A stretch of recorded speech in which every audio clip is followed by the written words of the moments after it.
आपका स्वागत है। मैं हूं आपके साथ प्रियंका तिवारी। शुरुआत करेंगे इस खास बुलेटिन की।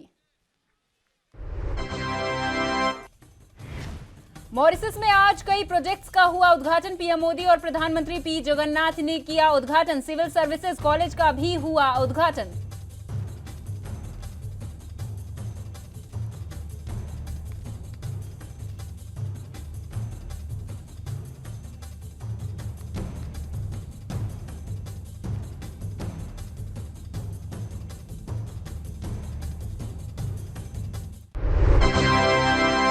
देश भर में आजादी के अमृत महोत्सव की हुई शुरुआत। पीएम मोदी ने बटन दबाकर किया उद्घाटन। वीडियो कॉन्फ्रेंसिंग के जरिए लिया कार्यक्रम में हिस्सा।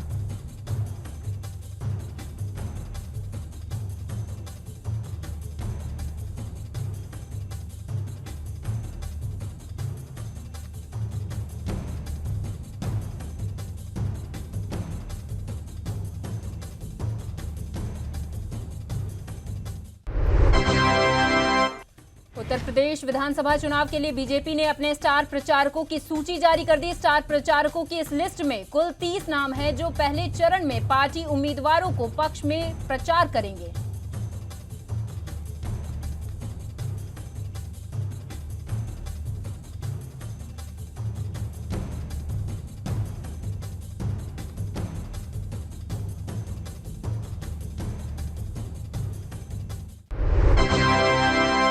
बुधवार को चुनाव प्रचार के लिए जारी इस लिस्ट में प्रधानमंत्री नरेंद्र मोदी, भाजपा के राष्ट्रीय अध्यक्ष जेपी नड्डा, रक्षा मंत्री राजनाथ सिंह, गृह मंत्री अमित शाह समेत कई नाम शामिल हैं। बता दें, कोविड के बढ़ते मामलों की वजह से निर्वाचन आयोग ने फिलहाल रैलियों और चुनाव प्रचार पर 22 जनवरी तक के लिए रोक लगा रखी है।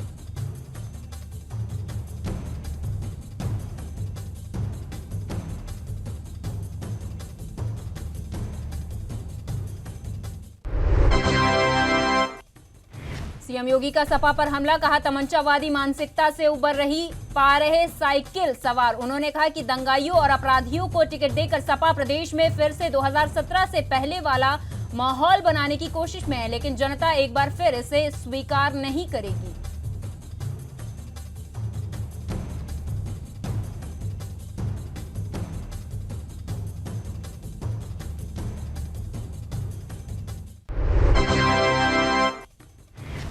सीएम योगी ने सपा पर तंज कसते हुए कहा कि समाजवादी पार्टी पहली सूची के बाद बैकफुट में आ चुकी। वहीं अखिलेश यादव की हिम्मत नहीं हो पा रही कि वे अब दूसरी सूची जारी करें। समाजवादी पार्टी जनता से डर रही है कि वो अब जनता को क्या मुंह दिखाएंगे।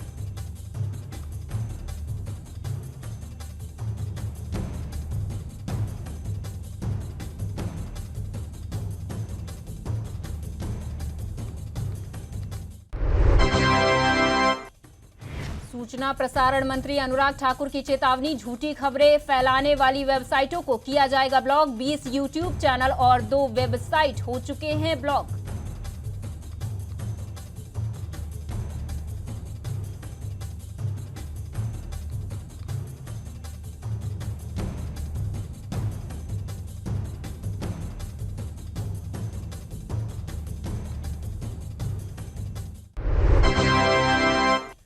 मुलायम सिंह यादव की छोटी बहू अपर्णा यादव बीजेपी में शामिल हो गई। बीजेपी का दामन थामने के बाद अपर्णा यादव ने कहा कि पीएम मोदी और सीएम योगी का आभार जताया। उन्होंने खुद को पीएम मोदी से प्रभावित बताते हुए उनके काम की तारीफ की।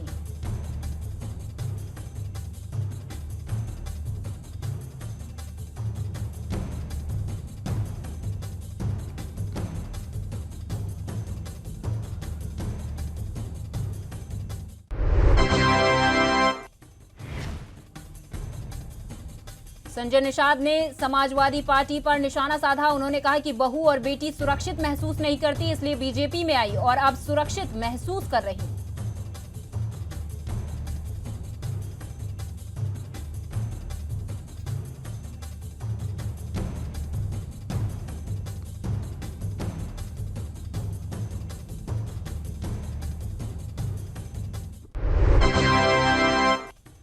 जैसे जैसे चुनाव नजदीक आ रहे वैसे ही सभी नेताओं की प्रतिक्रियाएं सामने आ रही। तो वहीं आज शिवसेना ने संजय राउत पर कांग्रेस पर लगाए आरोप। कहा, गोवा चुनाव में महाराष्ट्र जैसा गठबंधन नहीं, गोवा में आया राम गया राम का राजनीति है।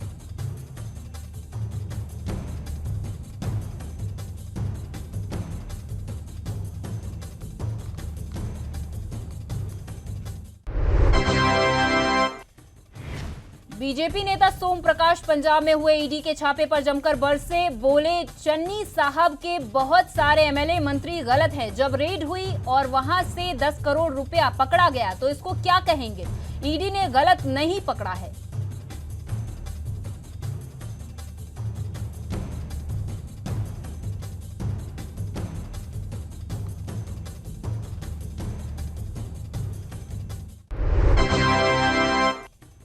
रिश्तेदारों की ईडी की रेड पर बोले सीएम चन्नी, कहा पीएम की असफल रैली के कारण रची गई ये साजिश। बोले प्रधानमंत्री नरेंद्र मोदी की फिरोजपुर रैली अगर सफल नहीं हो सकी तो इसमें मेरा क्या कसूर।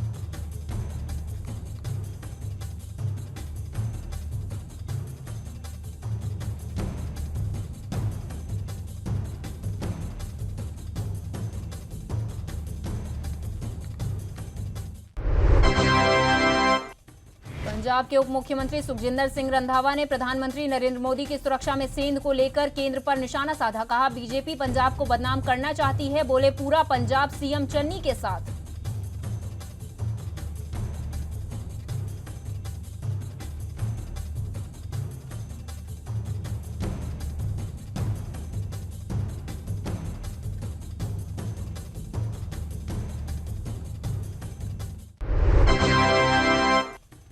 सीएम चन्नी पर बरसे आम आदमी पार्टी के पंजाब मामलों के सह प्रभारी राघव चड्ढा। बोले 111 दिन में कहां से आए 10 करोड़।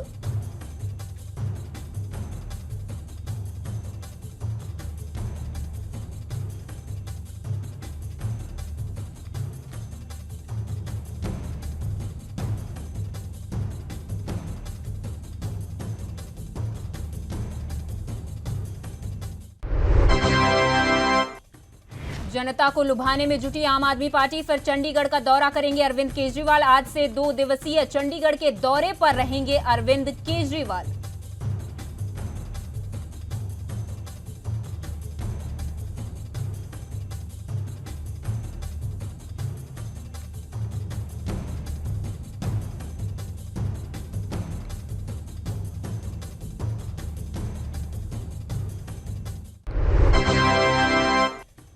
छत्तीसगढ़ के मुख्यमंत्री भूपेश बघेल ने पंजाब के मुख्यमंत्री चरणजीत सिंह चन्नी के एक रिश्तेदार के परिसरों पर छापेमारी को लेकर भारतीय जनता पार्टी और केंद्र सरकार की बुधवार को आलोचना की। सीएम बघेल ने बीजेपी सरकार पर आरोप लगाया और कहा कि विपक्षियों के खिलाफ केंद्रीय एजेंसियों को इस्तेमाल करती है बीजेपी।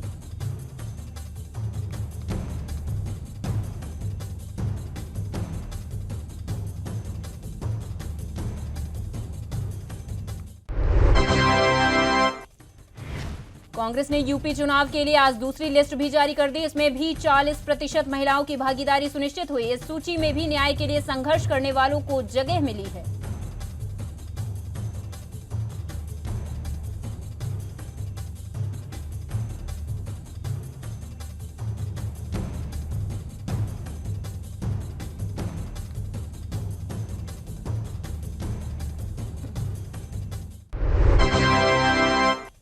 अरुणाचल से युवक के अपहरण का मामला आया सामने। कांग्रेस नेता राहुल गांधी ने किया ट्वीट, लिखा पीएम की बुज़दिल चुप्पी ही उनका बयान है। लिखा चीन के कब्जे में है भारत का भाग्य विधाता।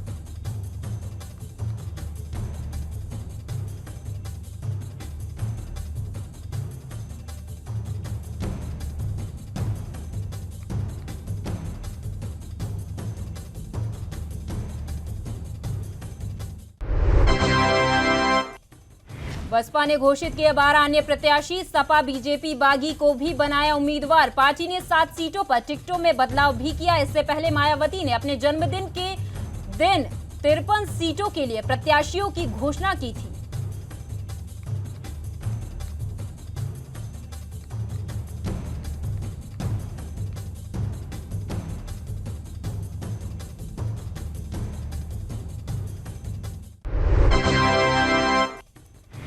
यूपी विधानसभा चुनाव 2022 के लिए अब 1 महीने से कम वक्त बचा। ऐसे में एआईएमआईएम की तीसरी सूची जारी हो चुकी है। 7 प्रत्याशियों का किया गया ऐलान। विनोद जाटव, इमरान अंसारी, शाकिर अली और दिलशाद अहमद के नाम पर लगी मुहर।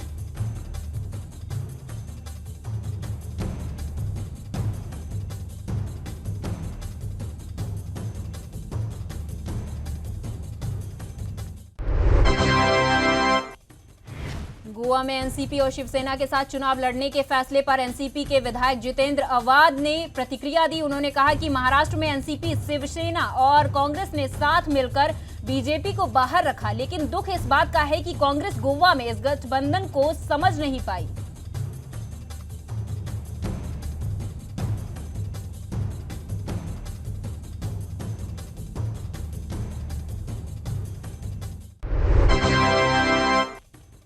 हरिद्वार में महिलाओं पर अभद्र टिप्पणी का मामला आया सामने। यति नरसिंहानंद की जमानत याचिका खारिज, सीजेएम कोर्ट ने खारिज की याचिका।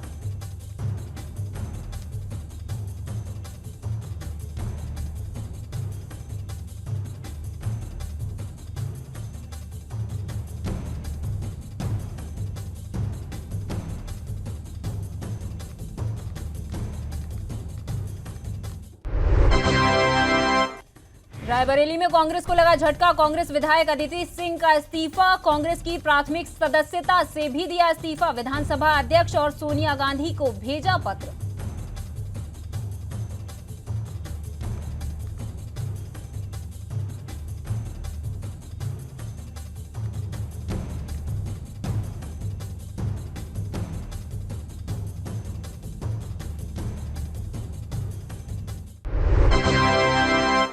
सीएम योगी के खिलाफ चंद्रशेखर आजाद ने ठोकी ताल। गोरखपुर सदर सीट से चुनाव लड़ेंगे चंद्रशेखर आजाद। सीएम योगी के गढ़ में आजाद भरेंगे दहाड़।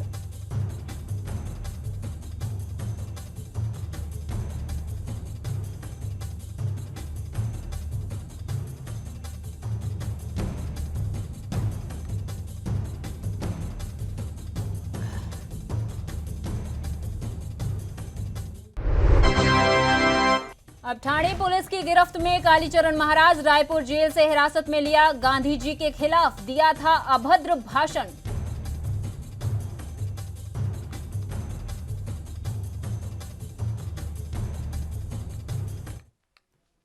और यहां रुकेंगे एक छोटे से ब्रेक के लिए, आप कहीं मत जाइए।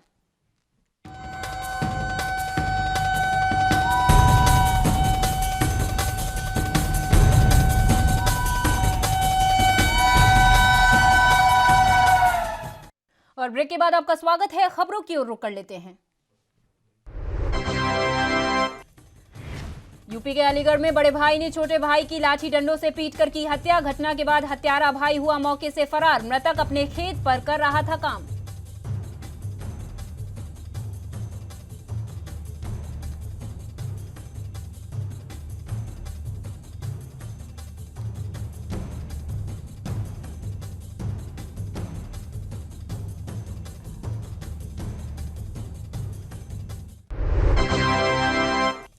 यूपी के संभल में आचार संहिता के उल्लंघन में बीजेपी विधायक अजीत यादव के ऊपर मुकदमा दर्ज। विधायक बिना अनुमति के सभा को कर रहे थे संबोधित।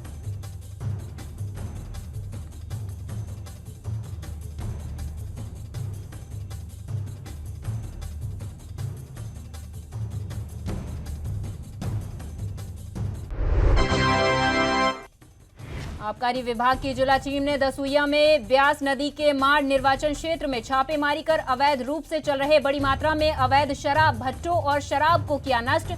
आबकारी विभाग को मिली थी खुफिया जानकारी।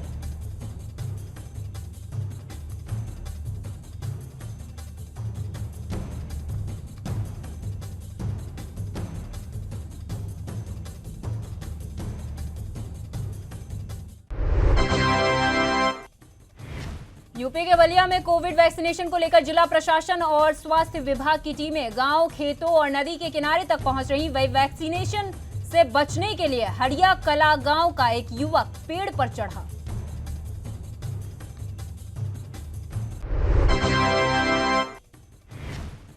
यूपी के जौनपुर की बक्सा थाना पुलिस ने चुनाव में बांटने के लिए लाई गई 21 पेटी नकली शराब बरामद की। पुलिस ने मामले में आरोपी ससुर और बहू को किया गिरफ्तार।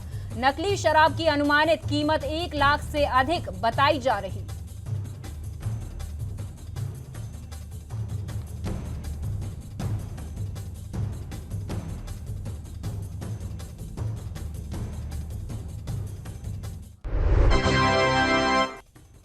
पंजाब के मच्छीवाड़ा साहिब के इसापुर गांव में वन विभाग द्वारा लाखों रुपए की लकड़ी चोरी के मामले में आरोपी को किया गिरफ्तार। सत्ताधारी पार्टी कांग्रेस से संबंधित क्षेत्र के पूर्व कांग्रेस पार्षद और एक गांव के सरपंच पर अपने साथियों के साथ लकड़ी चोरी करने का आरोप। लकड़ी की कीमत 7,000 से 8,000 रुपए।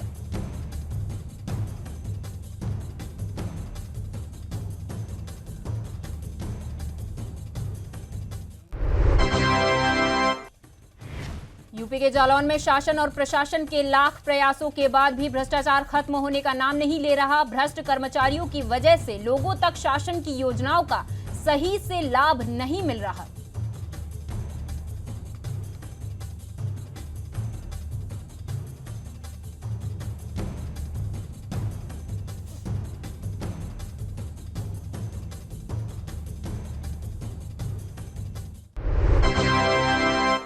पंजाब के गिदड़बाहा से कांग्रेस पार्टी के उम्मीदवार अमरिंदर सिंह राजा वडिंग की तरफ से अपने चयन दफ्तर का रस्मिया उद्घाटन किया। इस मौके पर उन्होंने कहा कि हमने 5 सालों में जनता से किए वादों को पूरा किया।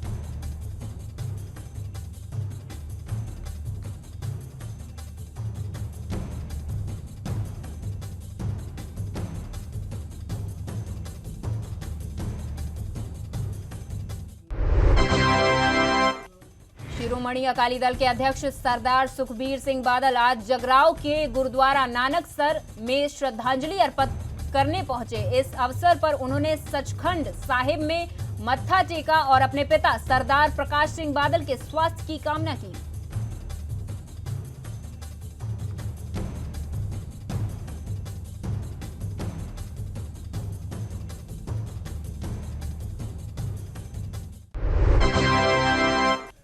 यूपी के बहराइच जिले के पत्रकार फहीम अहमद के घर पर खनन माफियाओं ने किया हमला। पत्रकार को घर में बंधक बनाकर उनके बच्चों और पत्नी पर किए हमले। बच्चों को आई गंभीर चोट, जिन्हें अस्पताल में कराया गया भर्ती।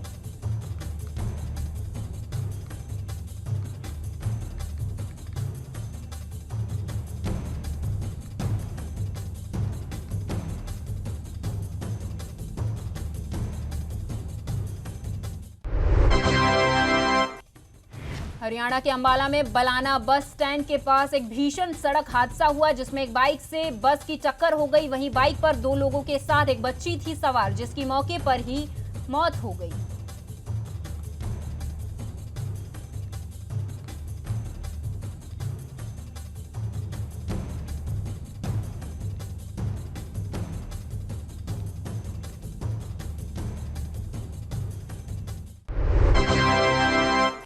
हरियाणा के घरौड़ा में अपनी मांगों को लेकर आंगनवाड़ी वर्करों ने जिला मुख्यालय पर 44 दिनों से धरना प्रदर्शन कर रही आंगनवाड़ी वर्करों ने घरौड़ा विधायक हरविंद्र कल्याण के आवास के घेराव करने की कोशिश की, लेकिन कल्याण फार्म हाउस पर पहुंचते ही आंगनवाड़ी वर्करों को पुलिस ने स्कूल के गेट के सामने से ही रोक लिया।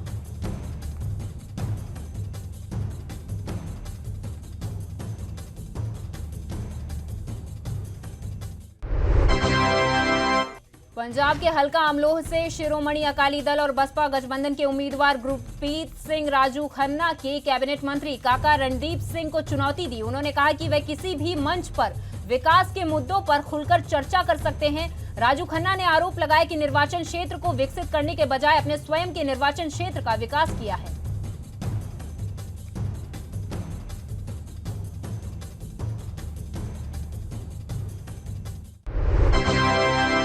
यूपी के अयोध्या जिले के थाना कुमारगंज पुलिस ने चोरों के एक गिरोह को पकड़ा। पुलिस ने उनके कब्जे से 35,000 रुपए, 2 अदद तमंचा, 4600 रुपए और घटना में प्रयुक्त एक पल्सर मोटरसाइकिल की बरामद।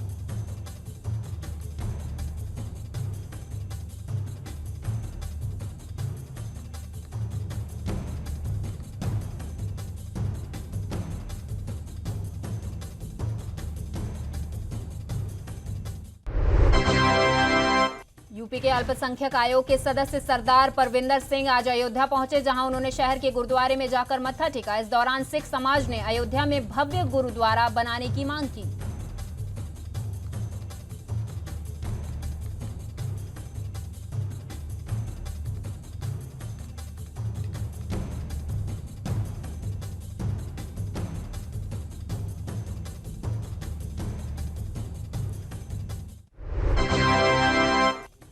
उत्तराखंड में बीजेपी ने प्रत्याशियों की लिस्ट जारी होने के बाद कांग्रेस के राष्ट्रीय प्रवक्ता गौरव वल्लभ ने बीजेपी पर साधा निशाना। प्रेस कॉन्फ्रेंस करते हुए गौरव वल्लभ ने कहा कि भारतीय जनता पार्टी ने ब्राह्मण, वैश्य और दलित का गुना भाग करके टिकट का बंटवारा किया।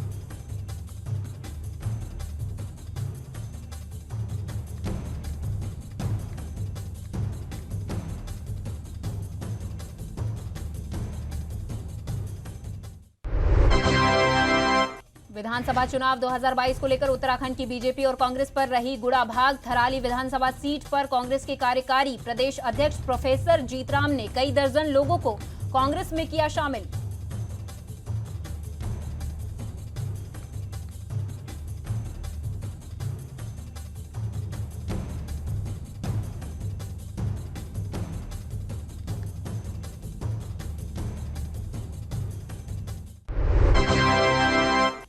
उत्तराखंड विधानसभा चुनाव के लिए भाजपा ने 59 से अधिक टिकट फाइनल कर दिए। पार्टी प्रत्याशियों की पहली सूची जारी होने के बाद प्रत्याशी मैदान से भर रहे हैं दम।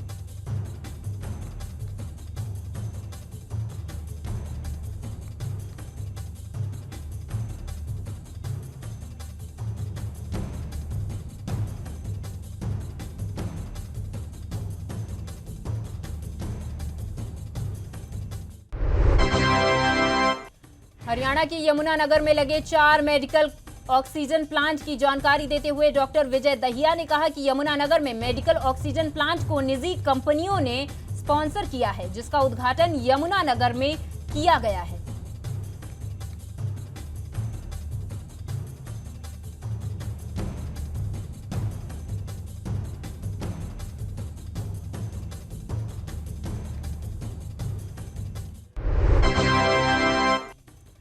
हरिद्वार में हुई धर्म संसद और उसके बाद संतों की गिरफ्तारी के बाद उठे विवाद। अब निरंजनी अखाड़े के आचार्य महामंडलेश्वर ने अपनी प्रतिक्रिया देते हुए कहा कि धर्म संसद अनादिकाल से चली आ रही परंपरा है, जिसमें धर्म, समाज और देश हित वाले लोग का होना आवश्यक है।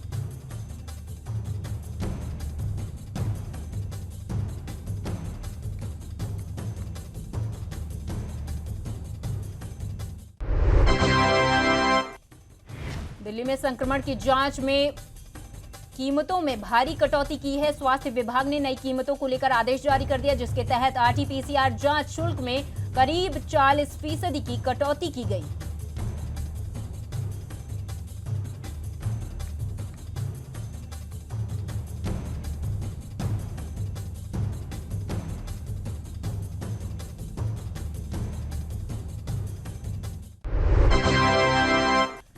मध्य प्रदेश के भोपाल से सांसद साध्वी प्रज्ञा सिंह ठाकुर एक बार फिर अपने बयान को लेकर चर्चा में है। बीजेपी सांसद ने कहा कि शराब को कम मात्रा में लेने पर औषधि की तरह काम करता है और असीमित मात्रा में जहर की तरह होती है।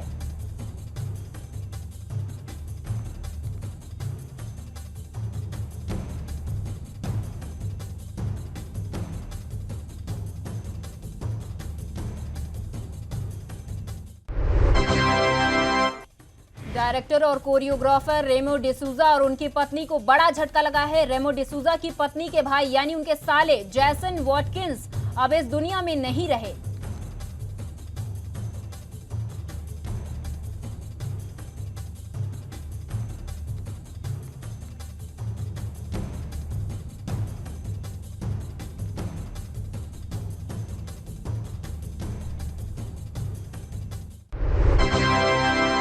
साउथ अफ्रीका के खिलाफ खेले गए पहले मुकाबले में टीम इंडिया को करारी हार हुई है। भारत की बॉलिंग और बैटिंग दोनों ने ही साथ नहीं दिया। वहीं टीम इंडिया की इस हार पर पाकिस्तान के पूर्व क्रिकेटर सलमान बट ने चुटकी ली है।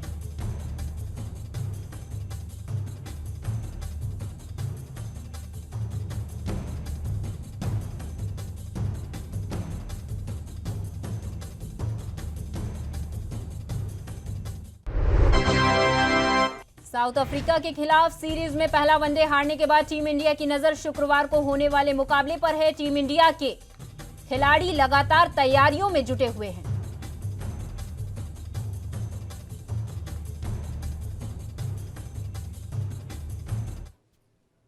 और मेरे साथ इस बुलेटिन में फिलहाल इतना ही। आगे और खबरें देखने के लिए बने रहिए एनबी न्यूज के साथ। नमस्कार।